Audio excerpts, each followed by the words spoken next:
उत्तर प्रदेश विधानसभा चुनाव 2022 अपनी राय खास पेशकश में हमारे साथ मौजूद हैं गौतम बुद्ध नगर भाजपा अल्पसंख्यक मोर्चा के जिला मंत्री और नोएडा के विधानसभा प्रभारी अयूब सैफी। आइए इनसे बातचीत करते हैं कि विधानसभा चुनाव में मुस्लिमों का क्या एक मुद्दा है और किस तरह से मुस्लिम भाजपा की ओर देख रहे हैं, या दूसरी ओर समाजवादी राष्ट्रीय लोकदल गठबंधन भी है, उसका कितना पलड़ा भारी। इन तमाम मुद्दों को लेकर अयूब सैफी से हम बातचीत करते हैं। आइए आपको रूबरू कराते हैं।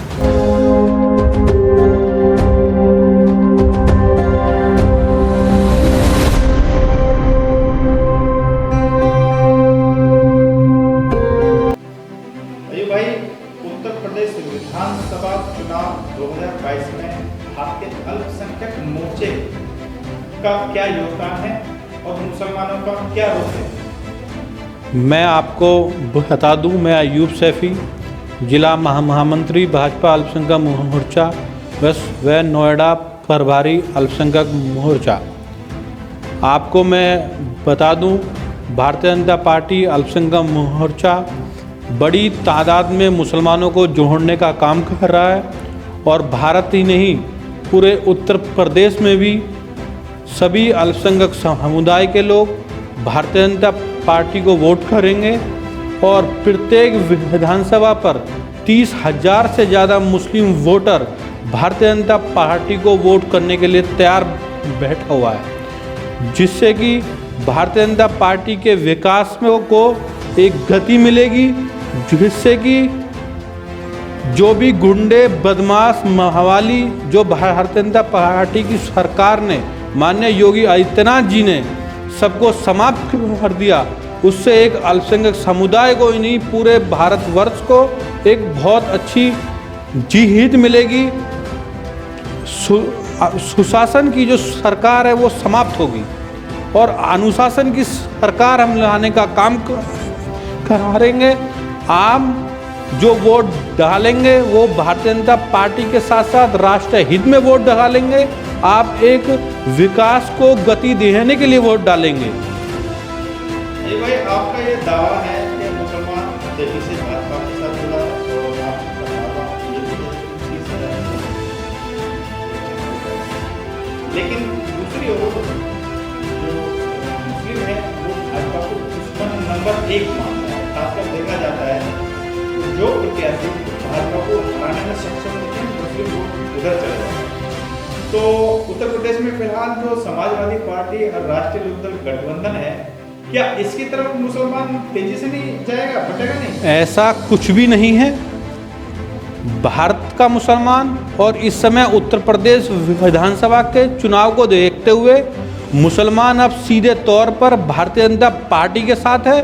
और जो लोग मुसलमानों में एक डर भय का माहौल पैदा करते हैं कि आप अगर भारतीय जनता पार्टी को वोट दोगे तो आपको ये दिक्कतें आएंगी, आपको मारा जाएगा, या उनके अंदर एक भय का माहौल जो पैदा किया जाता है, मैं योगी आदित्यनाथ जी से और माननीय प्रधानमंत्री मोदी जी से ये अनुरोध करता हूँ कि ऐसे लोगों पर कार्रवाई की जाए।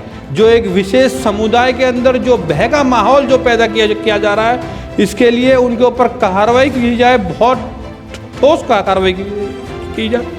और भारतीय जनता पार्टी के मुसलमान या पूरे देश के मुसलमान मैं कहूँ, वो भारतीय जनता पार्टी के लिए ही वोट करेंगे। समाजवादी पार्टी या राष्ट्रीय लोकदल गठबंधन को बिल्कुल वोट नहीं करेंगे, क्योंकि मुसलमान अब पूरी तरह समझ चुका है कि हमारा कौन है और पराया कौन है। अखिलेश जी ने या किसी भी पार्टी की मैं बात करूं, उन्होंने मुसलमानों को आज तक इस्तेमाल किया है, उन्होंने कुछ मुसलमानों को नहीं दिया है। सिर्फ उनके एक मानसिकता की दिमाग में ये बैठा दिया है कि फलाना आपको मारेगा, फलाना मारेगा, जबकि ऐसा कुछ भी नहीं है। यानी जो विपक्ष है वो मुसलमानों में एक भय पैदा करने का काम करता है और उसके बाद में वोट लेकर तुष्टीकरण की राजनीति की जाती है। जी बिल्कुल सही बात है जी।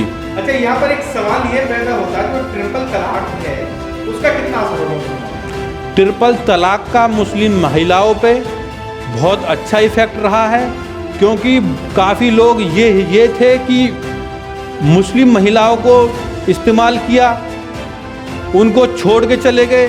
दुबई में थे, फ़ोन पे ही 3 तलाक दिया। उनके बच्चे अनाथ ऐसे ही घूम रहे थे। औरतें परेशान थी, मुस्लिम महिलाओं का गलत इस्तेमाल हो रहा था, जिसमें भाजपा ने इतनी सहभागिता दी है सबसे पहले हमारे मुस्लिम महिलाओं को, हमारी बहनों को, हमारी माताओं को, कि उनको जो सेफ किया है कि अगर कोई भी मुसलमान पुरुष अगर मुस्लिम महिलाओं को तलाक दे देता है तो वो दंड का भागीदारी होगा और उसको दंड मिलेगा। और मेरे हिसाब से ये बिल्कुल सही और सच्चाई के रास्ते पे लाने के लिए हमारे पूरे इस्लाम धर्म को एक मिसाल कायम की है। अच्छा, यहाँ पर आपको भारतीय जनता पार्टी गौतम बुद्ध नगर की ओर से आपको आपके नोएडा विधानसभा का प्रभारी भी बनाया है। तो ये बताइए, नोएडा में क्या खास प्रमुख मुद्दा चल रहा है मुसलमानों के लिए और क्या आपकी एक रणनीति है मुसलमानों को जोड़ने के लिए? मैं आपको बताना चाहता हूँ कि देश के रक्षा मंत्री जी के बेटे श्री पंकज सिंह जी पहले वहाँ से विधायक थे और दोबारा भी पंकज सिंह ही विधायक बनेंगे। उसका कारण ये है, पंकज सिंह ने जितने विकास की गंगा नोएडा में बहाई है उतना विकास आज तक किसी भी सरकारों में वहाँ पर नहीं हुआ है। सबने नोएडा विधानसभा में झूठ बोलने की राजनीति की है। आज जो लोग धरना देने का काम कर रहे हैं नोएडा में, ये लोग वही सरकारों के लोग हैं जिन्होंने 5-5 रुपये में और औने पौने दामों में मैं कहूँ तो उनकी ज़मीनों को हड़पा, उनकी ज़मीनों को लिया। 5 रुपये में ज़मीन ली और बिल्डर को 10 रुपये में बेच दी। तो वो पैसा उन्हीं सरकारों ने कमाया, कमीशन खोरों ने कमाया। आज वो लोग वही लोग धरना दे रहे हैं भारतीय जनता पार्टी के खिलाफ। ये बिल्कुल गलत है और भारतीय जनता पार्टी इसका विरोध करती है, लेकिन उन लोगों को जरूर न्याय मिलेगा। माननीय पंकज सिंह जी ने आश्वासन दिया है उन्हें कि आपको हम न्याय दिलाकर रहेंगे। और अल्पसंख्यक समुदाय की अगर मैं बात करूं नोएडा विधानसभा पे, वो पहले भी भारतीय जनता पार्टी के साथ था, आज भी भारतीय जनता पार्टी के साथ है। जिले की नोएडा विधानसभा को छोड़ भी दें तो दादरी विधानसभा और जेवर विधानसभा में क्या खास असर रहेगा भारतीय जनता पार्टी? मैं बता दूं आपको, दादरी विधानसभा पर 1 से 1.5 लाख मुस्लिम वोटर हैं और 80% मुस्लिम वोट पड़ेंगी और सभी वोटें भारतीय जनता पार्टी के पक्ष में पड़ेंगी। उसका कारण यह रहा है, माननीय तेजपाल नागर जी जो कि विधायक हैं हमारे वहाँ से, उन्होंने जो इतना काम वहाँ पे किया है, 10% के प्लॉट ले लो, मुस्लिमों को कच्चे मकान जो थे वो पक्के करा दिए, 2.5 लाख रुपए उन्होंने उपलब्ध कराए। जितनी भी योजनाएं जो अल्पसंख्यक समुदाय की दादरी क्षेत्र में मिलने वाली थी सभी लोगों को मिली हैं।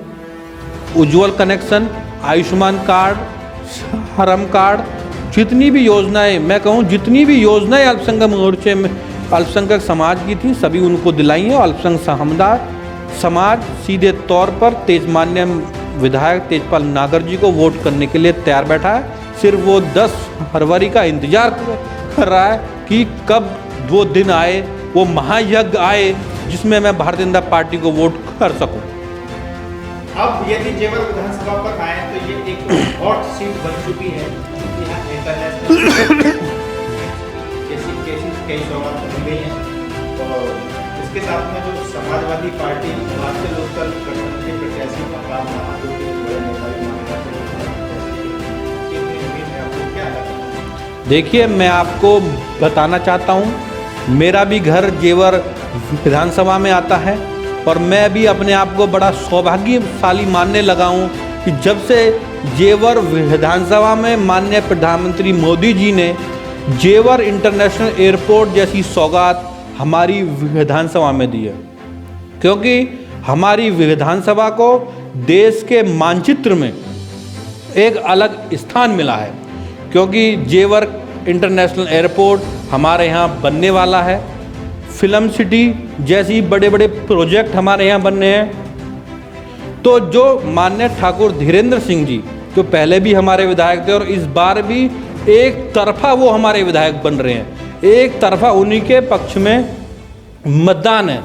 उनके सामने कोई भी अवतार बढ़ाना हो या कोई भी प्रत्याशी हो, सब फेल है, क्योंकि ठाकुर धीरेन्द्र सिंह ने जो विकास की गंगा हमारी विधानसभा में भाई है, अल्पसंख्यक वर्ग ही नहीं, हर वर्ग, गुर्जर समाज ले लो, SC ST OBC, सब समाज ठाकुर धीरेन्द्र सिंह को वोट करने के लिए तैयार बैठा हुआ है, क्योंकि ठाकुर धीरेन्द्र सिंह जी जेवर विधानसभा के एक प्रगतिशील, एक जेवर विधानसभा को एक नई ऊंचाइयों पर ले आने वाले व्यक्ति हैं।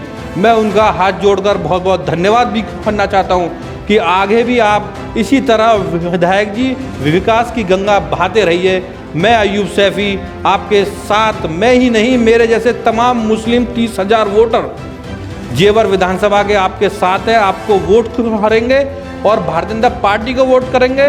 भारतीय जनता पार्टी के विकास, उत्तर प्रदेश के विकास के लिए वो वोट करेंगे। आप यह विकास की बात कर रहे हैं, जेवर इंटरनेशनल एयरपोर्ट का बेहतरीन सिटी, लेकिन एक मुद्दा जो जनता के बीच से आ रहा है वो यह है कि यहाँ रोजगार की एक समस्या जो काफी बनी हुई है, खासकर तो यहाँ स्थानीय युवा हैं, उनको यहाँ जो फैक्ट्री है वहाँ रोजगार के मुद्दे पर लटका दिया जाता है, कह दिया जाता है कि 200 किलोमीटर दूर के बच्चे ले जाए।